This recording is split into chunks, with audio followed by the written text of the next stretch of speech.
الحمد لله وكفى وسلام على عباده الذين اصطفى أما بعد أعوذ بالله من الشيطان الرجيم بسم الله الرحمن الرحيم من كان يرجو لقاء الله فإن أجل الله لآت وقال الله تعالى في مقام آخر ومن كان يرجو لقاء ربه فليعمل عملا صالحا ولا يشرك بعبادة ربه أحدا وقال رسول الله صلى الله عليه وسلم للصائم فرحتان فرحة عند الإفطار وفرحة عند لقاء الرحمن أو كما قال عليه الصلاة والسلام سبحان ربك رب العزة عما يصفون وسلام على المرسلين والحمد لله رب العالمين اللهم صل على سيدنا محمد وعلى آل سيدنا محمد وبارك وسلم اللهم صل على سيدنا محمد وعلى آل سيدنا محمد وبارك وسلم اللهم صل على سيدنا محمد وعلى آل سيدنا محمد وبارك وسلم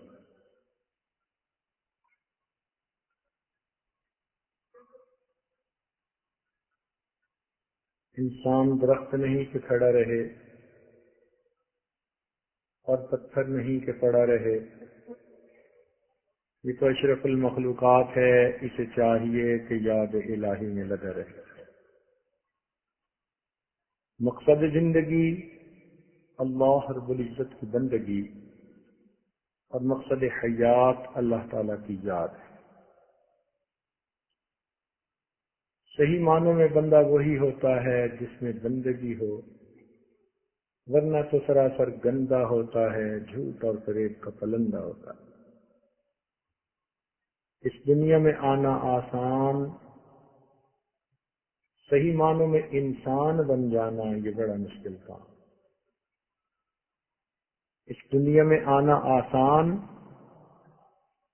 صحیح معنوں میں انسان بن جانا یہ بہت مشکل کام، جو بنتا ہے یا بناتا ہے وہ پتہ پاتا ہے۔ جب بننے کی محنت کرتا ہے انسان تب سمجھ آتی ہے کہ انسان بننا کتنا مشکل۔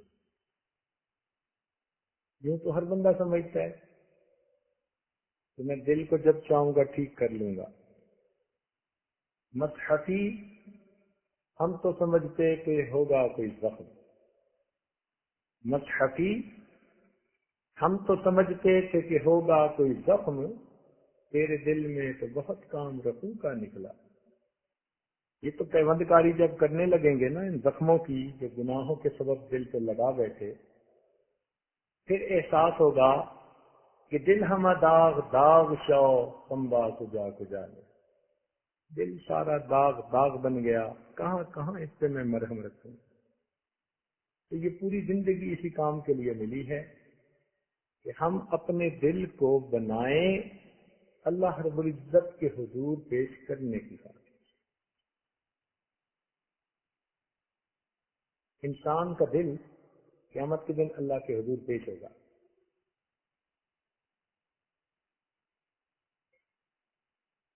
اللہ تعالیٰ کیا فرماتے ہیں؟ یوم لا ینفع مال ولا بنون، قیامت کے دن نہ مال کام آئے گا نہ بیٹے کام آئیں گے، الا من اتی اللہ بقلب سلیم، جو قلب سلیم لایا، ثمرہ ہوا دل، صاف دل، ایسا دل جس میں ماں سوا کی محبت کے زخم نہ لگے ہیں، گناہوں کے اثرات نے جس دل کو بیمار نہ کر دیا ہو، ایسا دل جو لائے گا اللہ رب العزت کے ہاں وہ قبول ہوگا، بندے کو فائدہ دے۔ اللہ تعالیٰ دلوں کے ویوپاری ہے، بندے سے دل مانگتے ہیں، دل چاہتے ہیں۔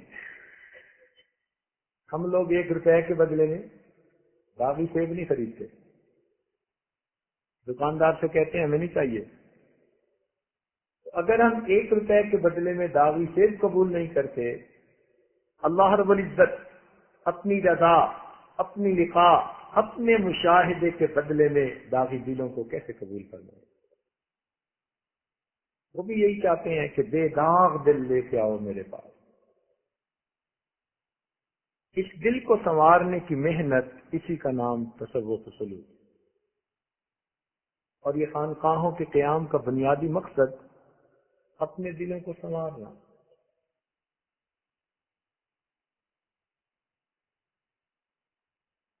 دنیا میں یونیورسٹیاں ہوتی ہیں، جہاں لوگ جا کے تعلیم حاصل کرتے ہیں۔ یہ خانقاہیں وہ یونیورسٹیاں ہیں کہ جہاں پر لوگ آ کر تربیت حاصل کرتے ہیں۔ تعلیم و تربیت، یہ 2 لفظ ہمارے مشائخ نے شروع سے اکٹھے کر دیے، ملا دیا ان کو، تعلیم و تربیت۔ تو آج تعلیم تو پالی مدارس سے، تربیت کہاں سے پائے؟ وہ پھر خانقاہوں سے پائے۔ خانقاہ کسی عمارت کا نام نہیں ہوتا، خانقاہ شخصیت کا نام ہوتا۔ کوئی اللہ کا بندہ کہ جس کو کسی بنانے والے نے بنایا اور اس کے ذمے یہ کام لگایا۔ یہ مشائخ اپنی طرف سے کام نہیں کرتے، یہ تو نمائندہ اور وکیل بن کے کام کرتے۔ سماعتی حضرت ہمارے حضرت رحمۃ اللہ علیہ نے کبھی واقعہ سنایا، فرمان لگے کہ جب میری قاری طیب رحمۃ اللہ علیہ سے ملاقات ہوئی حرم شریف میں، تو میں نے پرانوار چہرہ دیکھا، علم کا نور، عمل کا نور، نسبت کا نور، اور اللہ تعالیٰ نے ویسے بھی بدنی طور پہ ان کو بہت خوبصورت بنایا تھا۔ تو ملاقات کے بعد فرمانے لگے کہ میں نے فوراً ان سے پوچھا کہ حضرت آپ نے یہ چہرہ کیسے بنایا؟ فوراً پوچھا کہ حضرت آپ نے یہ چہرہ کیسے بنایا ہے؟ تو قاری صاحب فرمانے لگے یہ میں نے نہیں بنایا، یہ میرے شیخ نے بنایا ہے۔ یہ میں نے نہیں بنایا، یہ میرے شیخ نے بنایا۔ ان کو خانقاہیں کہتے ہیں۔ فرق کتنا ہوتا ہے کہ یونیورسٹیوں میں تو 8 گھنٹے تعلیم پائی پھر چھٹی، ان روحانی خانقاہوں میں چھٹی نہیں ہوتی۔ اس کو چھٹی نہ ملی جس نے سبق یاد کیا۔ یہاں 24 گھنٹے بندہ سیکھتا ہے، خلوت میں بھی، جلوت میں بھی، رات میں بھی اور دن میں بھی۔ جب شیخ کے سامنے آیا انہوں نے اسی وقت روک ٹوک کر دی، ایسے نہیں ایسے، یوں نہیں کہنا تھا، یوں کہنا تھا۔ تو یونیورسٹیوں میں 8 گھنٹے کا اسٹوڈنٹ اور ان خانقاہوں میں 24 گھنٹے کا اسٹوڈنٹ۔ اور یونیورسٹیوں میں تو ایک مضمون پڑھاتے ہیں نا، اور یہاں پوری زندگی کا مضمون پڑھاتے ہیں۔ اٹھتے دیکھتا، بیٹھے دیکھا، بات کرتے دیکھا، ہر چیز پہ شیخ کی نظر ہوتی ہے۔ کبھی وہ انفرادی زندگی کے بارے میں سمجھا رہے ہیں، کبھی اجتماعی زندگی کے بارے میں۔ تو ان خانقاہوں والی یونیورسٹیوں میں ایک مضمون نہیں، پوری زندگی کا مضمون سمجھایا جاتا ہے۔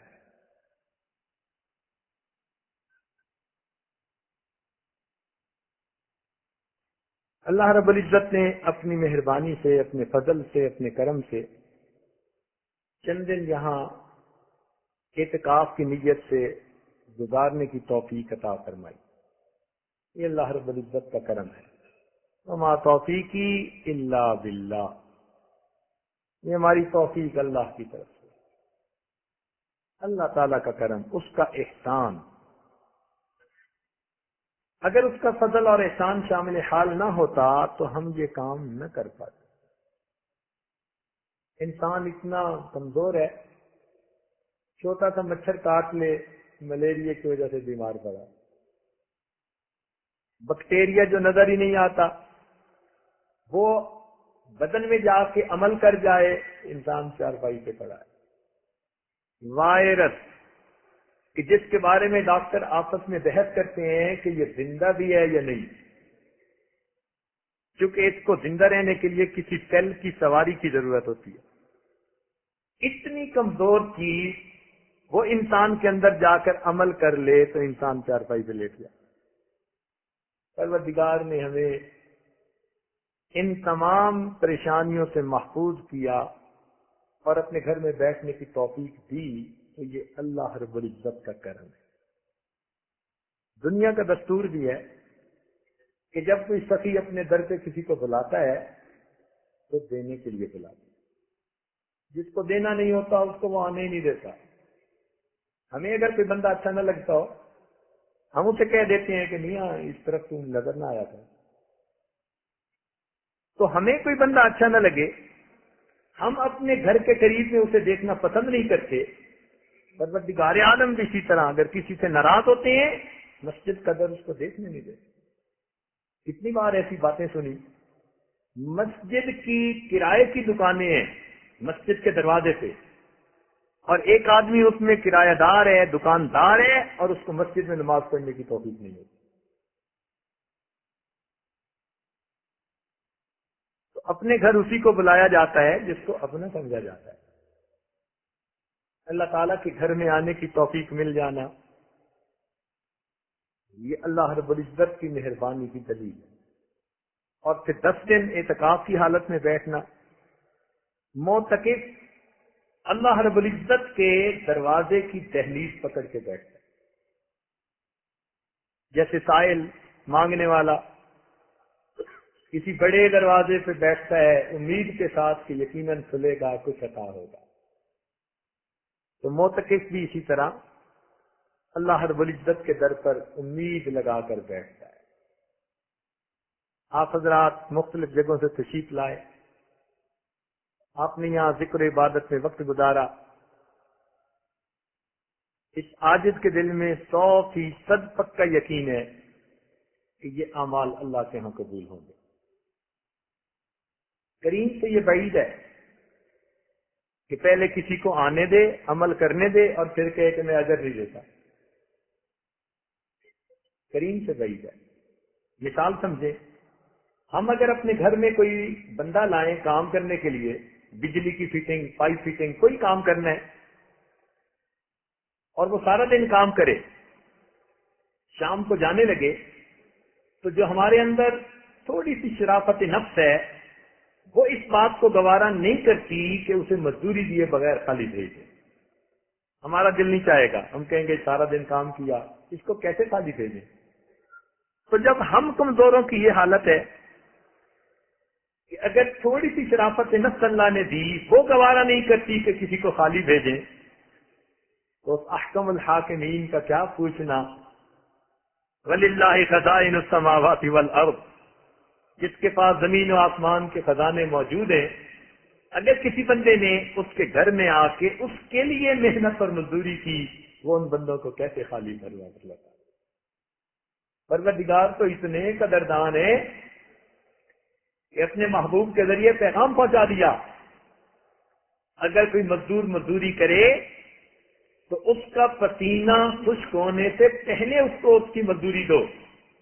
اب سوچئے، جو اتنے مہربان ہیں کہ مزدور کا پسینہ خشک ہونے سے پہلے دوسروں سے مزدوریاں دلواتے ہیں، جب کوئی مزدور نے ان کے لیے مزدوری کی ہوگی تو وہ پروردگار کتنا جلدی عطا فرمائے۔ مہینہ ختم ہوتا ہے، لوگوں کے دل خوش ہوتے ہیں، ہمیں تنخواہ ملے گی، الحمدللہ۔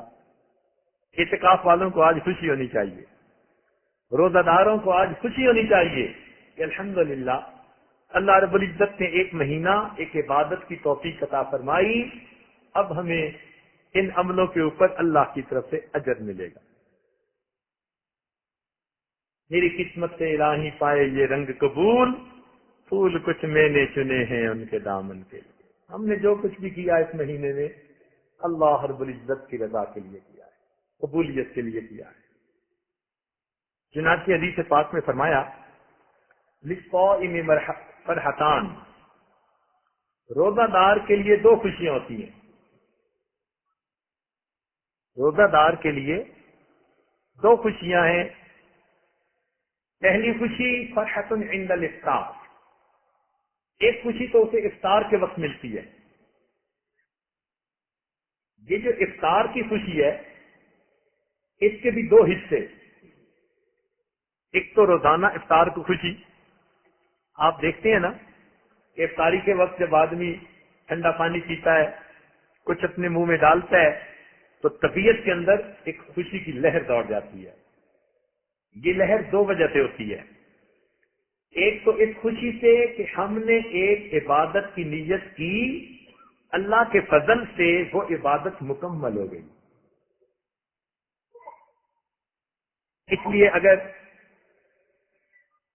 افطاری سے ایک گھنٹہ پہلے اس کو فذکروا منہ بھر کر ابکائی آئے کہ جس سے روزہ ٹوٹ جاتا ہے، تو اس بندے کو کتنا دکھ ہوتا ہے کہ میں نے اتنا وقت جو تھا وہ بھوک پیاس سے روزے کی نیت سے کاٹا اور اتنا قریب آ کر میرا وہ روزہ نہ رہا. تو معلوم ہوا کہ جن کا روزہ مکمل ہو جاتا ہے عبادت کی تکمیل کی وجہ سے دل میں خوشی ہو جاتی ہے. اور اس لیے بھی کہ اللہ رب العزت کی نعمت انسان پھر کھانے لگ جاتا ہے. ایک خوشی تو اس لیے ہوتی ہے، اور ایک خوشی اس لیے کہ حدیث پاک میں فرمایا گیا کہ روزہ دار آدمی جب افطار کرتا ہے اس وقت اللہ تعالیٰ اس کی دعا کو قبول فرماتے ہیں. یہ بڑی عجیب نعمت ہے. دیکھیں، ہمیں کوئی بڑا بزرگ عالم اللہ والا آ کر بتا دے بھائی قبولیت دعا کا وقت ہے، تو ہم کتنے ذوق اور شوق سے اللہ سے دعائیں مانگیں گے کہ قبولیت دعا کا وقت ہے. ولیوں کے سردار، نبیوں کے سردار، سید الانبیاء والمرسلین، محبوب رب العالمین حضرت محمد مصطفیٰ احمد مجتبیٰ صلی اللہ علیہ وسلم نے بتلا دیا کہ روزہ دار آدمی کی افطار کے وقت دعا قبول ہوتی ہے. اب بتائیے یہ کتنی بڑی خوشی کی بات ہے. یہ ایسی عبادت کہ جو آدمی روزہ رکھتا ہے، پروردگار عالم اس روزہ دار کی عبادت سے اتنا خوش ہوتے ہیں کہ ہواؤں کے اندر پرندے، پانی کے اندر مچھلیاں اور بلوں کے اندر چیونٹیاں بھی روزہ دار بندے کے لیے استغفار کر رہی ہوتی ہے. اب دیکھیے مخلوق بھی سفارشیں کر رہی ہے اور خود اس کو بھی فرما دیا کہ تمہاری دعا قبول کریں گے. پھر افطار کے وقت روزے دار کو کتنی خوشی. یہ پہلی خوشی ہوتی ہے مومن کو. اور 30 دن رمضان میں یہ 30 مرتبہ نصیب ہوتی ہے. الحمدللہ ثم الحمدللہ. اس لیے افطار کے وقت میں دوست احباب الحمدللہ دعائیں خوب کرتے رہے. ایک ہے مہینے کا افطار، روزانہ کا افطار تو کرتے رہے. اب آج جو روزہ ہم افطار کریں گے تو یہ پورے مہینے کا آخری دن، یعنی روزوں کا مکمل افطار.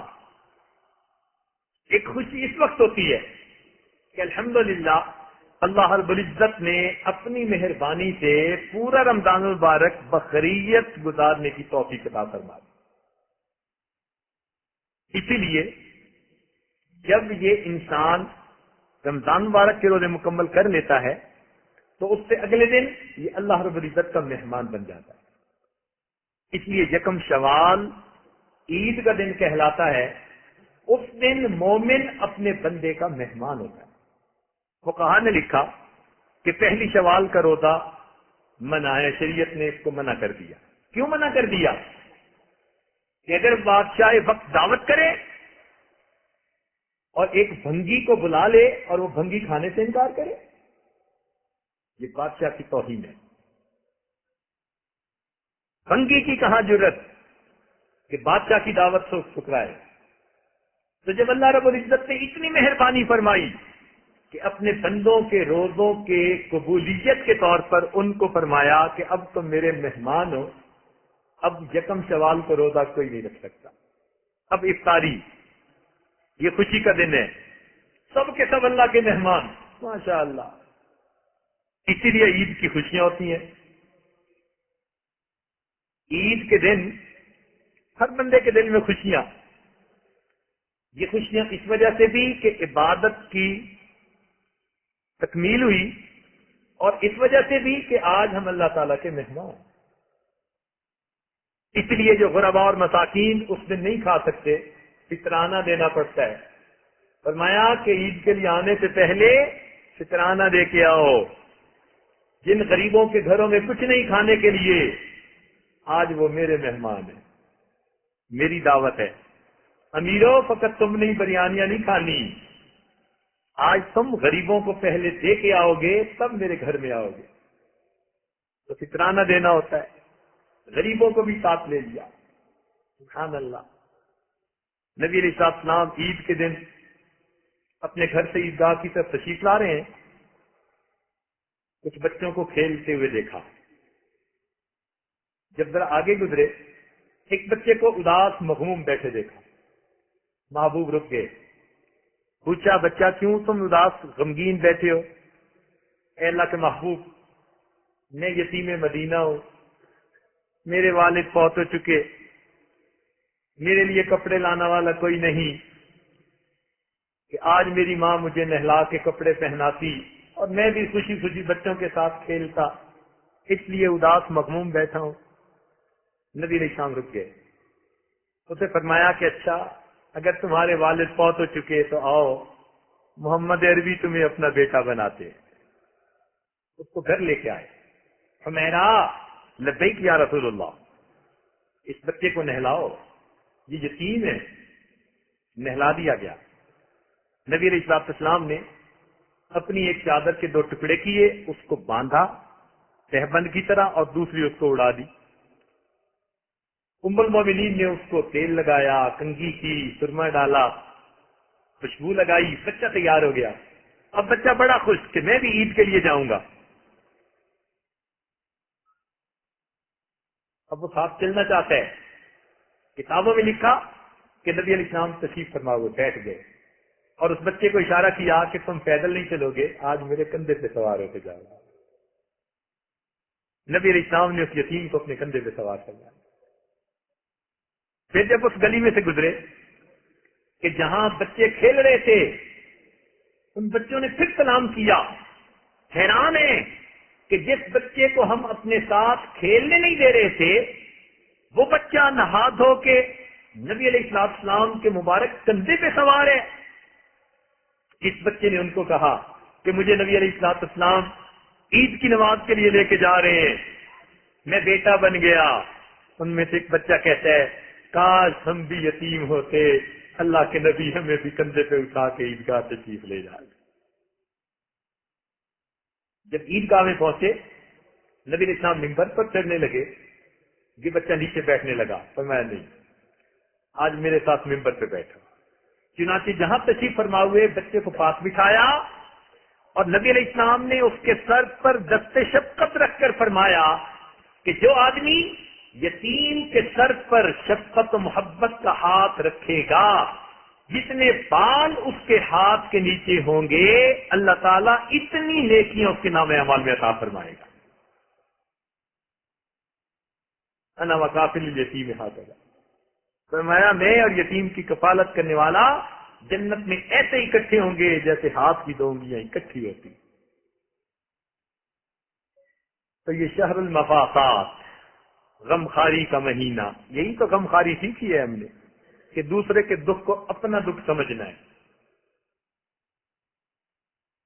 لہذا عید کے دن غریبوں کو بھی خوشیوں میں شامل کر لیا گیا۔ یہ مہمان نوازی ہے پروردگار کی طرف سے۔ اس لیے اللہ تعالیٰ عید کے دن اپنے مومن بندوں سے بڑے خوش ہوتے ہیں۔ ملائکہ کو ارشاد ہوتا ہے عید کی رات کہ جاؤ اور پوری زمین پہ پھیل جاؤ۔ جبریل علیہ السلام فرشتوں کے ساتھ آتے ہیں اور کونوں پہ ان کی ڈیوٹیاں لگ جاتی ہیں۔ اس رات کو بھی جنت سجائی جاتی ہے، تیز ہوائیں چلتی ہیں، جیسے تقریب کی مہمان نوازی کی تیاریاں ہوتی ہیں نا، مہمان نوازی کی تیاریاں کی جاتی ہیں، اور جب وہ دن آتا ہے لوگ عیدگاہ کے لیے چلتے ہیں تو فرشتے ان سے مسافے کر رہے ہوتے ہیں. پھر عید میں وہ عید کی نماز پڑھتے ہیں تو اللہ تعالیٰ فرشتوں سے فرماتے ہیں یہ میرے بندے کس لیے اکٹھے ہیں؟ تو فرشتے عرض کرتے ہیں اللہ کے اے اللہ، ان بندوں نے مزدوری کی، اب یہ آپ سے مزدوری چاہتے ہیں، ان کو مزدوری ملنی چاہیے. تو اللہ رب العزت فرشتوں سے کہتے ہیں میرے بندوں سے کہہ دو قوموا مغفورا لکم، کھڑے ہو جاؤ بخشے بخشائے، قد بدلت سیئاتکم حسنات، میں نے تمہارے گناہوں کو تمہاری نیکیوں میں تبدیل کر دیا. اتنا رب کریم خوش ہوتے ہیں. اور پھر اعلان ہوتا ہے اے ایمان والو، رب عزتی و جلالی، مجھے اپنی عزت کی قسم، مجھے اپنے جلال کی قسم، لا اخزیکم ولا افضحکم بین اصحاب الحدود، اگر تم میری اطاعت کرتے رہو گے میں تمہیں کافر و منافقوں کے سامنے کبھی رسوا نہیں کروں گا. تو پروردگار تو اتنا اجر دینے والے ہیں، اس لیے آج کے یہ لمحات ہمارے لیے خوشی کے لمحات ہیں. حسن ظن رکھیے، اللہ رب العزت کے ساتھ جیسا گمان رکھیں گے وہ ویسا معاملہ فرمائیں گے. تو ہمیں امید ہے اللہ تعالیٰ کی رحمت ہوگی. رابعہ بصریہ نے حج کیا، حج کر کے کہنے لگی کہ ہمیں اجر ملے گا. کسی نے کہا کہ اتنا یقین سے کیسے کہہ رہی ہیں کہ پکا اجر ملے گا؟ کہنے لگی دیکھیں دو حال سے بات خالی رہی، یا تو حج قبول ہوگا تو اجر ملے گا، قبولیت سے ہو گئی، یا پھر حج قبول نہیں ہوگا. اگر حج قبول نہ ہوا تو یہ تو میرے لیے بڑی مصیبت ہے، اور اللہ تعالیٰ نے مومن کے ساتھ وعدہ کیا کہ اس کی مصیبت پر بھی اس کو اجر عطا فرمائے گا. کہنے لگی اجر مل جائے، پکی بات ہے. تو واقعی بھائی اول تو اللہ تعالیٰ اس اعتکاف کو قبول فرمائے، ہمارا دل کی خوشی یہی ہے، اور اللہ تعالیٰ کے ساتھ اس کریم کے ساتھ امید یہی ہے یقیناً وہ قبول فرمائیں گے. اس لیے کہ سوچ یہ ہے کہ جب اس نے آنے کی توفیق دے دی وہ عطا کرنا چاہتا ہے. ہم تو دنیا کے سخیوں کو دیکھتے ہیں نا کہ جب گھر بلا لیتے ہیں کسی کو تو خالی نہیں جانے دیتے. تو پروردگار نے بھی جو بلا لیا تو بلانا ہی کچھ دینے کی دلیل ہے. اس لیے 100% یقین کے ساتھ اس وقت دعائیں کیجیے گا کہ ہم اللہ تعالیٰ سے جو مانگیں گے وہ ہمیں یقیناً ملے گا. جتنے خلوص سے مانگیں گے نا اتنا زیادہ ملے گا. عمل تو سب نے ایک کیا لیکن ہر ایک کا اجر اس کے اپنے خلوص کے بقدر، اس کی اپنی محبت الہی کے بقدر ہوگا. 1 من سونا 1 من، 1 من لوہا 1 من، 1 من مٹی 1 من، وزن میں سب برابر، لیکن مٹی کی قیمت کچھ اور ہے، لوہے کی قیمت کچھ اور ہے، اور سونے کی قیمت کچھ اور ہے. اعتکاف سب بیٹھے، لیکن اب ہر بندے کے اخلاص کے بقدر اللہ تعالیٰ اس پر ریٹ لگائیں گے. اللہ کرے کہ ہم سب کے لیے سونے کا ریٹ لگ جائے. وما ذلک علی اللہ بعزیز، اللہ کے لیے یہ کام کوئی مشکل نہیں ہے. تو اخلاص کے ساتھ مانگیں. دیکھیں لینے کے 2 طریقے ہوتے ہیں، ایک ہوتا ہے ضابطے کا طریقہ اور ایک ہوتا ہے رابطے کا طریقہ. ضابطے سے تو ضابطے کے مطابق ہی ملتا ہے. مثال کے طور پر ایک بندے نے گھر میں مزدوری کی، 200 روپیہ اس کی مزدوری تھی، اب 200 روپیہ اس کو مل گئے، وہ چلا گیا. یہ ضابطے کا کام ہے. لیکن اس کی محنت مالک کو پسند آ گئی، اس نے پسینہ بہایا، محنت کر رہا تھا، مالک نے دیکھا اچھا لگا، مالک نے بلا لیا. بھائی کیا حال ہے، کہاں رہتے ہو، کیا کرتے ہو؟ اس نے بتایا کہ میں پریشان حال ہوں، بیٹی کی شادی کرنی ہے، مزدوری کر رہا ہوں۔ اب جب سنا کہ بیٹی کی شادی کرنی ہے تو مالک اپنے گھر گیا اور 10,000 روپیہ لا کر اس مزدور کو دے دیا۔ یہ جو کچھ اس کو ملا یہ اس کو رابطے کی وجہ سے ملا۔ تو رابطے سے تو 200 ملنے تھے، اور جب ذرا رابطہ ہوا کہ مالک کو پسند آ گیا تو اب کتنا ملا؟ 10,000 روپیہ مل گیا۔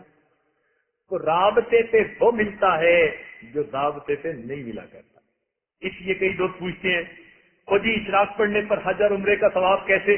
تو بھائی یہ اشراق کا پڑھنا رابطہ ہے، اس کا دستور نہیں اور ہے معاملہ، یہ مالک کی دین ہے، وہ جب چاہے دے دے، کتنا چاہے دے دے۔ ایک حج عمرے کی کیا بات کرتے ہو؟ سبحان اللہ۔ تو فرمایا کہ للصائم فرحتان، صائم کے لیے motor number 4AM 4908 second motor AAJ 5169 motor block کا ریلیز ہے۔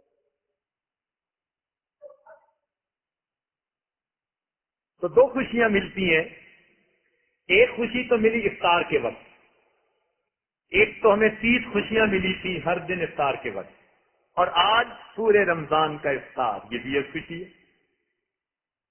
اس لیے کل عید کا دن ہے، عید کا چاند دیکھ کے خوشی ہوتی ہے، بلکہ ضرب المثل بن گئی، کوئی بہت محبوب ہونا اور ذرا دیر سے نظر آئے تو کہتے ہیں یار عید کا چاند بن گئے، خوشی کی علامت بن گیا یہ عید کا چاند۔ اور شاعروں نے اس پر بڑے اشعار لکھے، لیکن فاسقوں کے شعر پڑھنے کا کوئی فائدہ نہیں۔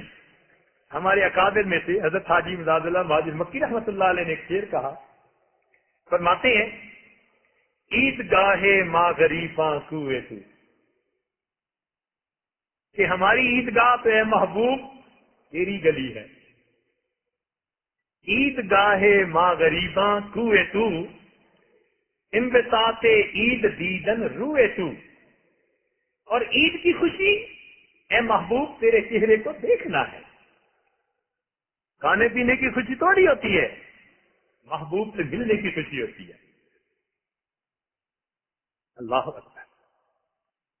اورنگزیب عالمگیر رحمۃ اللہ کی بیٹی دیب النساء مخفی، اس نے بھی عجیب شعر کہا، کہتی ہے مرغ دل را گلشن بہتر دکھوئے یار نے، مرغ دل کے لیے کوئے یار سے بہتر گلشن اور کوئی نہیں۔ مرغ دل را گلشن بہتر دکھوئے یار نے، طالب دیدار را ذوق گل و گلزار نے۔ جو دیدار کا طالب ہوتا ہے اسے گل و گلزار کی چاہت نہیں ہوتی۔ گفتما دیش کے بتاں اے دل کی حاصل کر دئی، میں نے پوچھا اے دل تو نے ان بتوں کے عشق سے کیا پایا؟ گفت مارا حاصل جزما لہائے دار نے۔ اس نے کہا کہ ان نفسانی محبتوں سے رونے دھونے کے سوا مجھے کچھ نہیں ملا۔ پھر کہتی ہے چند قطرے خون دل مخفی برائے محوشاں، ریختن برخاک گل کی شیوائے اتار نے۔ اے مخفی، یہ دل جو 2 قطرے خون کا ہے، اس قطرے کو مٹی کے اوپر بہا دینا یہ اتار کا شیوا نہیں ہوا کرنا، یہ دل تو کسی اور کام کے لیے۔ تو اللہ والوں کو تو عید کے دن میٹھا کھانے کی خوشی نہیں، اللہ تعالیٰ کی دید کی خوشی۔ اس لیے کسی بزرگ سے پوچھا کسی نے حضرت عید کب ہوگی؟ پوچھتے ہیں نا جلدی میں، حضرت عید کب ہوگی؟ انہوں نے فرمایا جب دید ہوگی تب عید ہوگی، جب دید ہوگی تب عید ہوگی۔ تو حضرت حاجی صاحب فرماتے ہیں عید گاہ ماں غریباں کوئے تو، انبساط عید دیدن روئے تو۔ عید کی خوشی اے محبوب تیرے چہرے کی دید ہے، سب ہلال عید قربانت کنم، فرماتے ہیں میں عید کے 100 چاندوں کو قربان کر دوں اے ہلال عید ماں ابرو تو، اے کہ تیرا ابرو وہ میرے لیے ہلال عید کی مانند ہے۔ اصل چیز تو محبوب کی دید ہوتی ہے، ان کی دید ہوگی اور ہماری عید ہوگی۔ اس لیے آج ہم یہی دعا مانگے کہ رب کریم عید کو عید بنا دیجئے، اپنی دید عطا فرما دیجئے۔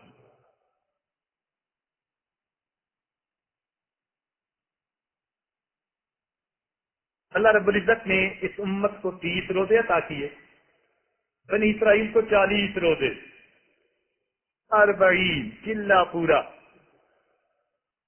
تو بنی اسرائیل کے 40 روزے اور امت محمدیہ کے 30، مگر ان کو اجر 40 کا ملے گا۔ مزہ دیکھیے، مزدوری تھوڑے وقت کی اور اجر زیادہ۔ وہ کیوں کہ اوور ٹائم بھی عطا کر دیا۔ اللہ تعالیٰ نے جو اپنے محبوب کی سنت بنا دیا آخری 10 دن کا اعتکاف، تو 20 دن تو 20 بنے، اور یہ جو 10 دن کا اعتکاف تھا، معتکف دن اور رات دونوں عبادت کی حالت میں رہتا ہے، اللہ تعالیٰ نے ان 10 دنوں کو 20 دن کے برابر بنا کر 40 دن سمجھ لیا، لہذا مومن کو 40 دنوں کا ثواب عطا کیا جائے گا۔ تو امت روزے 30 رکھے گی اور اجر 40 روزوں کا پائے گی۔ سبحان اللہ۔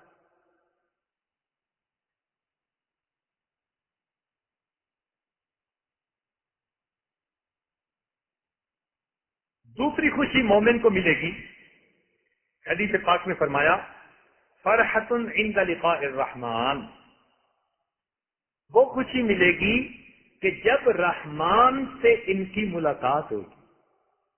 یعنی ایک خوشی تو اب ملی، اور دوسری خوشی ملے گی قیامت کے دن۔ قیامت کا دن، اس کو قرآن مجید میں یوم التغابن کہا۔ تغابن کہتے ہیں فیصلہ، یوم التغابن فیصلے کا دن۔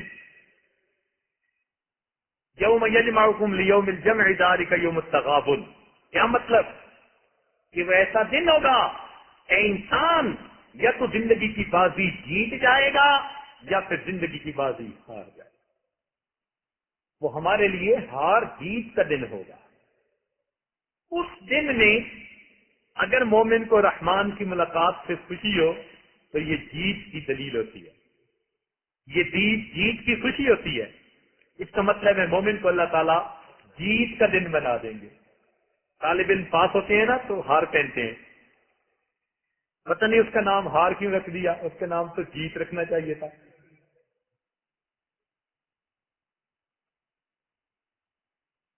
ہارنے والے کو تو ہار نہیں نہ پہناتے، وہ تو جیتنے والے کو۔ تو بہرحال وہ خوشی کا دن ہوگا مومن کے لیے۔ 3 دن ہماری زندگی کے بڑے اہم، توجہ فرمائیے۔ ایک وہ دن جب انسان دنیا میں آتا ہے، اور ایک وہ دن جب انسان دنیا سے اپنے رب کی طرف جاتا ہے، اور تیسرا وہ دن جب قیامت کے دن بندے کو اپنے پروردگار کے سامنے کھڑا کیا جائے گا۔ اس لیے حضرت عیسیٰ علیہ السلام نے کہا تھا وَالسَّلَامُ عَلَيَّ يَوْمَ وُلِدتُّ وَيَوْمَ أَمُوتُ وَيَوْمَ أُبْعَثُ حَيًّا۔ یہ 3 دن بڑے اہم۔ ایک دن تو ہمارا گزر چکا کہ دنیا میں آئے، 2 دن باقی ہیں۔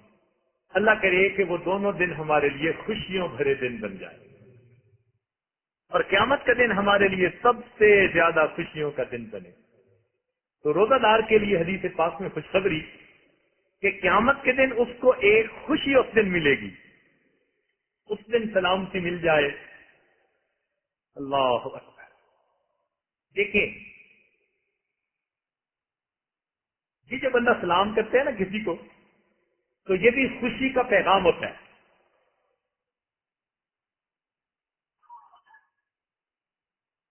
خوشی کا پیغام ہوتا ہے یہ بھی، تو مومن کے لیے وہ سلامتی کا دن بن جائے گا۔ اچھا، ایک بات درمیان میں ابھی دل میں آئی، آج کرتا چلوں۔ نبی علیہ الصلوۃ والسلام نے سلام کرنے کا بہت تاکیداً حکم فرمایا افشوا السلام بینکم، سلام کو اپنے درمیان میں پھیلاؤ، ہر بندے کو، واقف ناواقف سب کو سلام کرو۔ صحابہ کرام اگر درخت کی اوٹ میں بھی چلے جاتے تھے تو باہر نکلتے تھے تو سلام کرتے تھے ایک دوسرے کو، کثرت سے سلام کرتے تھے۔ اب ایک نقطہ ہے، علمی نقطہ ہم طلباء کے لیے، کہ اللہ رب العزت کے محبوب جب قیامت کے دن اللہ تعالیٰ سے ملاقات کے لیے گئے تو انہوں نے وہاں جا کے سلام کیوں نہ کیا؟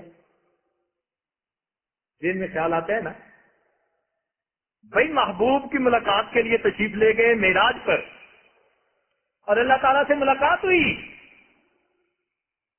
السلام علیکم کیوں نہ کہا گئی؟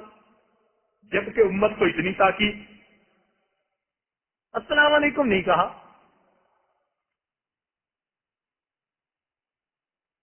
کیا کہا؟ فرمایا التحیات للہ والصلوات والطیبات، قولی تعریفیں، بدنی عبادتیں یا مالی عبادتیں، سب کی سب اس اللہ پروردگار کے لیے۔ بس اتنی تعریف کی، تین باتیں کہہ دی۔ سلام کا لفظ کہیں نہیں، کیوں؟ بنیادی وجہ یہ کہ سلامتی کی ضرورت اس کو ہوتی ہے جس پر مصیبتیں اور پریشانیاں آنی ہوتی ہیں، اس کو دعا دی جاتی ہے کہ تم مصیبتوں اور پریشانیوں سے بچ جاؤ، تو پروردگار تو خود سلام ہے، تو اس کی شان اس سے بالا ہے، اونچی ہے۔ اس لیے نبی علیہ السلام نے جا کر تعریف کر دی۔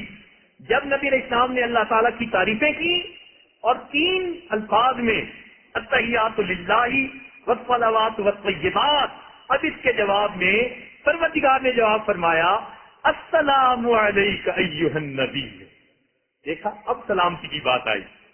اللہ تعالیٰ اپنے محبوب کو فرماتے ہیں السلام علیک ایھا النبی ورحمۃ اللہ وبرکاتہ۔ دیکھا، الجزاء اللسان الا اللسان، تین تعریفیں محبوب نے کی تھی، تین الفاظ میں جواب نبی علیہ السلام کو اللہ تعالیٰ نے دیا۔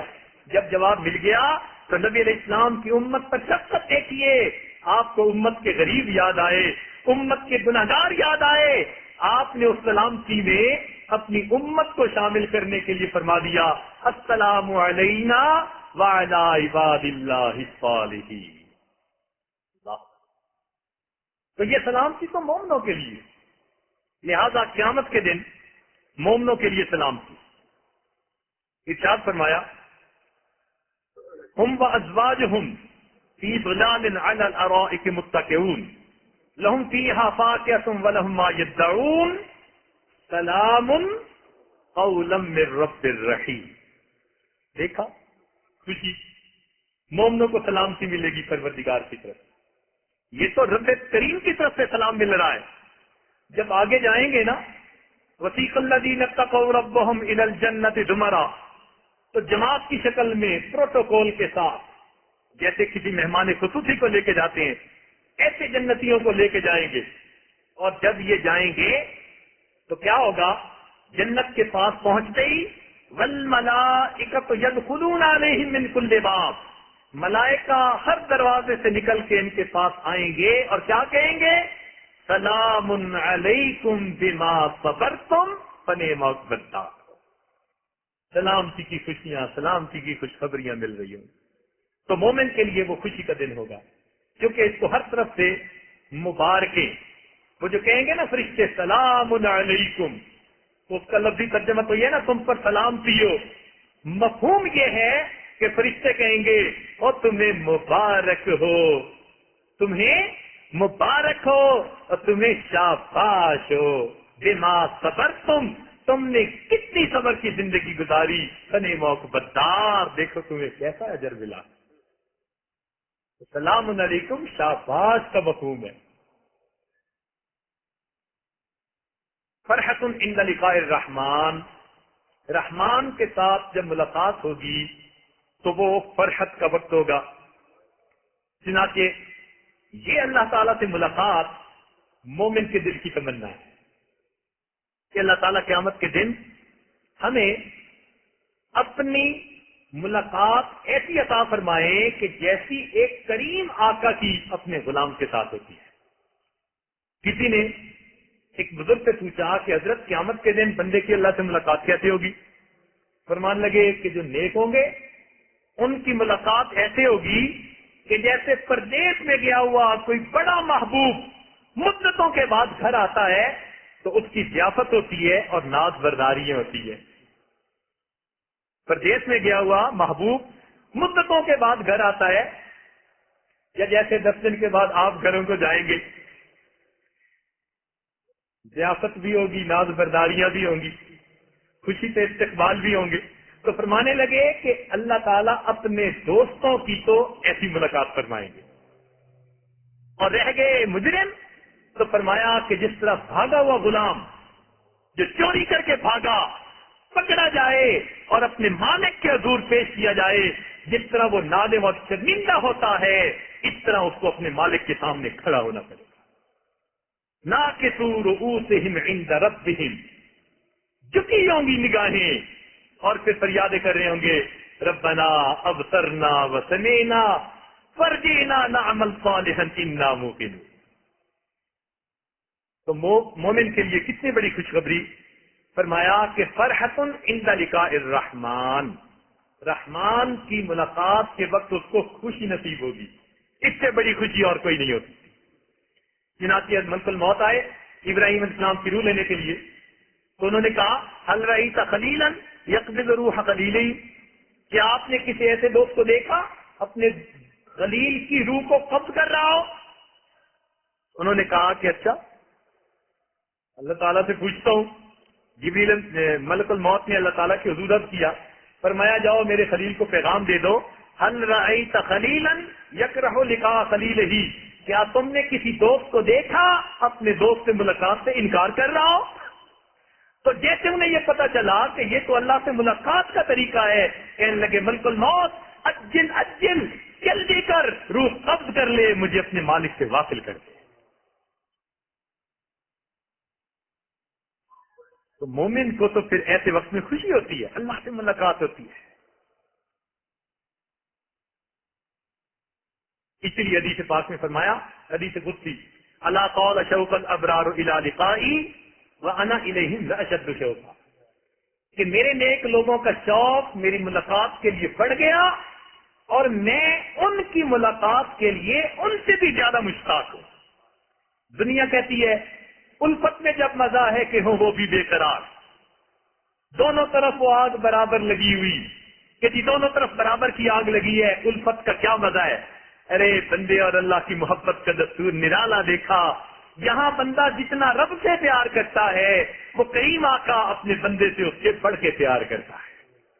اس لیے فرمایا کہ اگر وہ ایک بالش چاہتے ہیں میری رحمت 2 بالش چلتی ہے، اور اگر وہ میری طرف بین اتانی جمشی اتیتہ ہر والا، اگر میرا بندہ چل کے میری طرف آتا ہے میری رحمت اس کی طرف دوڑ کے جاتی ہے۔ تو پروردگار کی طرف سے محبت کا معاملہ بندے کی نسبت زیادہ ہوتا ہے، اس لیے اللہ تعالیٰ ایسے بندوں کی ملاقات کے لیے ان سے بھی زیادہ مشتاق۔ چنانچہ روایت میں آتا ہے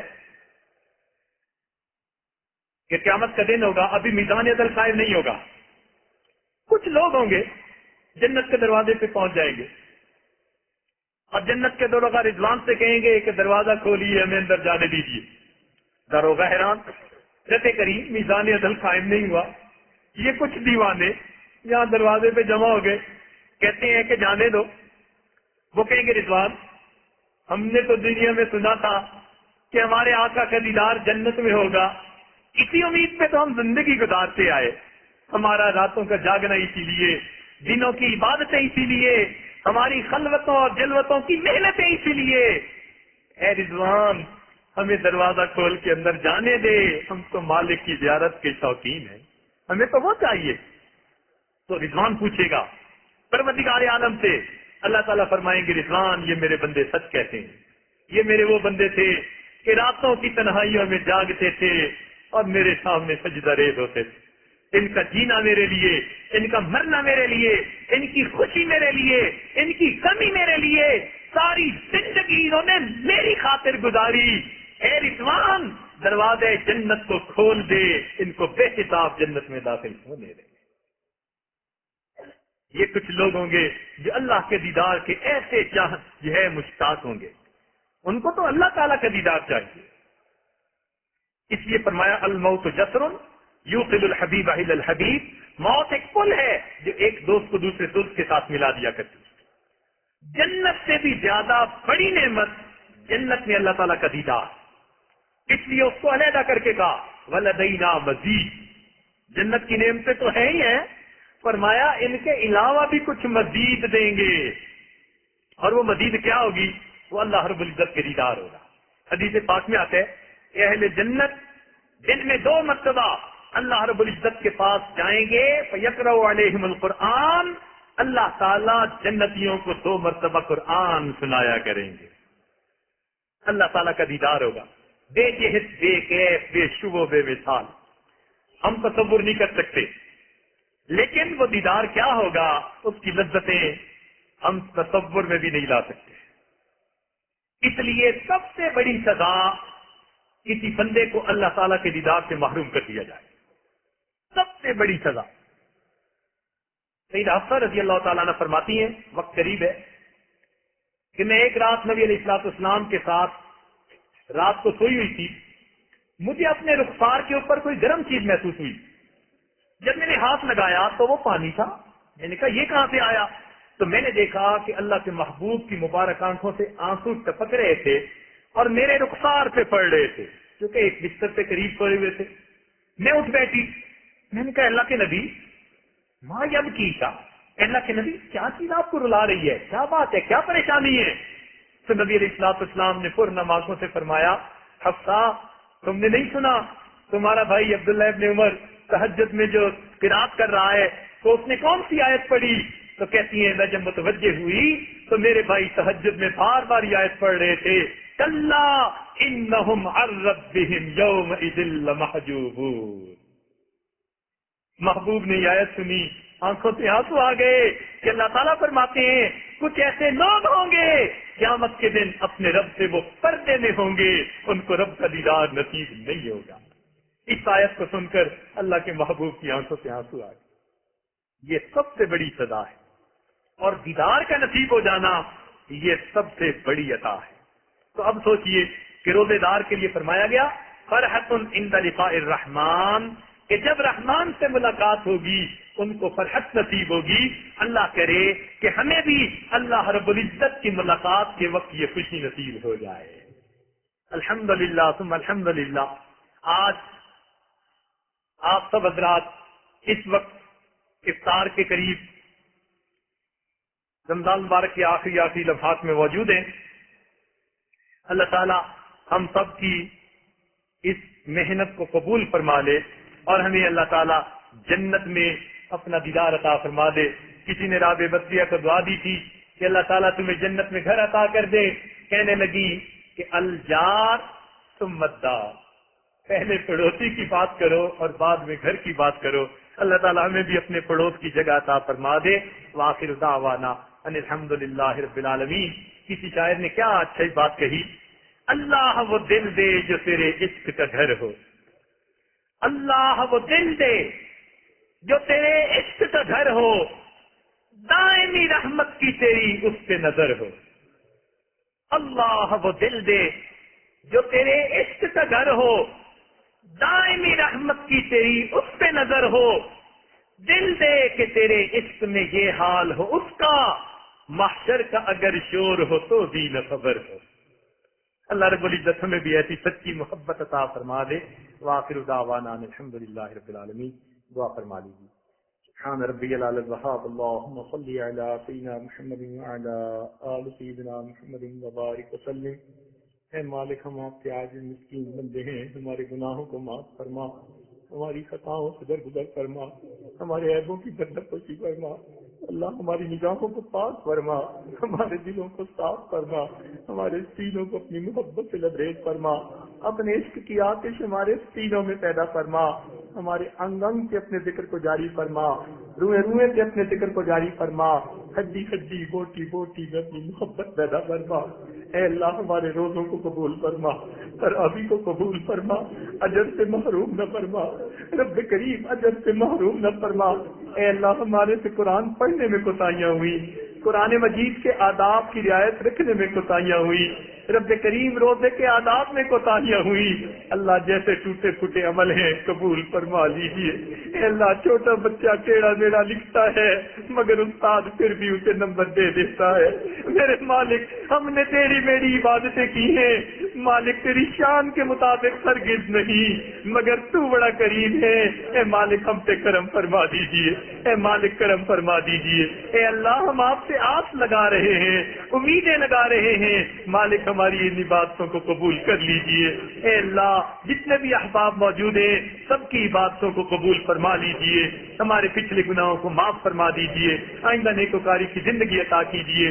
اللہ بچہ پریشان ہوتا ہے ماں باپ کی طرف دوڑتا ہے، بندے پریشان ہوتے ہیں پروردگار کی طرف لوٹتے ہیں۔ اے بے قصوں کے دستگیر، اے ٹوٹے دلوں کو تسلی دینے والے، اے خالی چولیوں کو بھر دینے والے، اے گناہگاروں کے گناہوں پہ رحمت کی چادر ڈال دینے والے، پروردگار ہمیں اپنی رحمت کی چادر عطا فرما دیجیے۔